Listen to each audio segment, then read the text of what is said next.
third grade readers. We are ready for our final chapter, which is chapter 10. Ruth Rose, what are you talking about? Josh said. Dink didn't know what to think, except that he was getting a headache. What makes you think I'm Wallace Wallace? Mavis asked. Ruth Rose walked over to Mavis. May I borrow your scarf? She said. Ruth Rose held the scarf up so everyone could see it. When I first saw this scarf, I thought these little black letters were M's, she said. M for Mavis. She looked at Mavis Green. But they're not M's, are they? She turned the scarf completely upside down. What do they look like now? Dink stepped closer. They're little W's now. Right. W, W for Wallace Wallace. Ruth Rose pointed at the man. You just said you live in a little cottage. But Wallace Wallace lives in a big castle in Maine. It says so on the cover of the Silent Swamp. Ruth Rose pointed at Mavis's book bag. Seeing your bag again made me remember something I thought of today. Josh read that your castle was called Moose Manor. There's a picture of a moose on the side of your bag. Ruth Rose handed the scarf back to Mavis. And we read that Wallace Wallace's favorite color is green. You like green ice cream. And you chose Mavis Green for your fake name.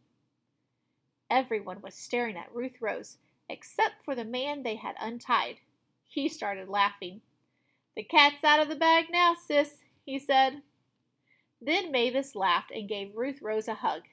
Yes, Ruth Rose, Mavis said. I really am Wallace Wallace. She put her hand on the man's shoulder. And this is my brother, Walker Wallace. We've been planning my kidnapping for weeks. Dink stared at Mavis, or whoever she was. You mean Wallace Wallace is a woman? He said. Yes, Dink, I'm a woman. And I'm definitely Wallace Wallace. She winked at him. Honest.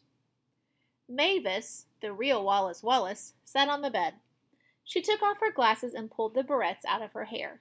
She shook her hair until it puffed out in a mass of wild curls. Thank goodness I can be myself now, she said. All day I've had to act like timid Mavis Green. I can't wait to get out of this fuddy-duddy dress and into my jeans again. She kicked off her shoes and wiggled her toes in the air. Boy, does that feel good. Dink blinked and shook his head. Mavis Green was really Wallace Wallace? He couldn't believe it. But why did you pretend to be kidnapped? He asked. The real Wallace Wallace grinned at the kids' surprised faces. I owe you an explanation, she said. My new book is about a children's mystery writer who gets kidnapped. In my book, some children rescue the writer. I wanted to find out how real kids might solve the mystery, she explained. She smiled at Dink. Then your letter came inviting me to Greenlawn. That's what gave me the idea to fake my own kidnapping. I'd become Mavis Green and watch what happened. Oh yeah, Dink said. In your letter, you said you were doing some research in Connecticut. She nodded, yes. And I mentioned the word kidnap in the letter to get you thinking around those lines. She smiled at the three kids. I thought I'd have to give you more clues, but you solved the mystery all by yourselves. Dink laughed. You recognized me in the bookstore from my picture, he said. And you didn't send me a picture so I wouldn't recognize you. Then my nutty sister dragged me into her plan, Walker Wallace said. I should be home checking my lobster pots. While you were eating lunch, Walker and I ate ours up here, Wallace said. Then, just before 2 o'clock, I tied him in the chair and ran downstairs to meet you out front as Mavis. Wallace Wallace threw back her head and laughed. Do you remember downstairs when Dink said there was something fishy on the 3rd floor?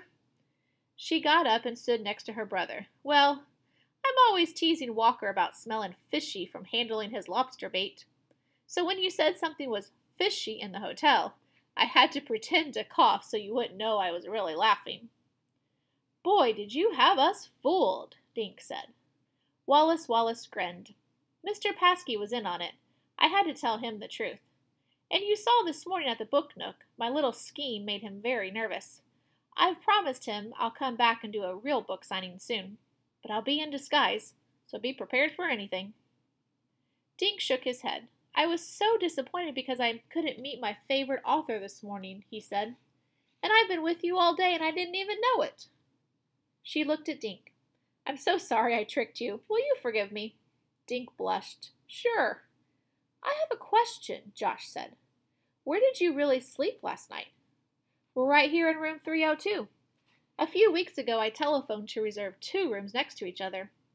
Last night I checked into room 303 as Wallace Wallace, the man. Up in room 303 I took off the hat and coat and sunglasses. Then I sneaked back down to the lobby wearing a blonde wig. I checked in again, this time into room 302. "Did you smudge the signature?" Ruth Rose asked. "Oh, you'd noticed that," Wallace said. "I'm so used to signing my real name in books, I started to write Wallace, so I accidentally smudged it." "I have a question, Miss Wallace." "What should we call you?" Dink asked. "My friends call me Wallace," she said. "Well, the taxi driver told us you were smiling in the taxi. What were you smiling about?"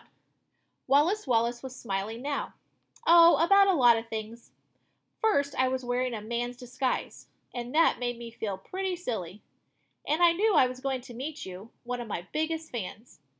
And I was happy because I knew whatever happened, the next day would be fun." "I sure had fun," Josh said, grinning. "Poor Mr. Paskey, having to lie to everyone with a straight face." "Boy, did I have a hard time pretending to be Mavis all day," Wallace said, "but my plan worked. I met 3 brilliant detectives. You helped me to see how real kids would investigate a kidnapping. Now I can go back to Maine and finish my book." "How come your book jackets never say that you're a woman?" Ruth Rose asked. Wallace Wallace smiled. "Because of my name, most people assume that I'm a man," she explained. "I let them think that so I can do my research easier. I've learned that people clam up if they know I'm Wallace Wallace. So out in public, I pretend I'm Mavis Green, just a regular person, not a mystery writer." "I get it," Dink said. "You don't have your picture on your book so people can't recognize you." "Right, and I hope you'll keep my secret." "We will, right guys?" Ruth Rose asked. "Thank you. Any more questions?" Wallace asked.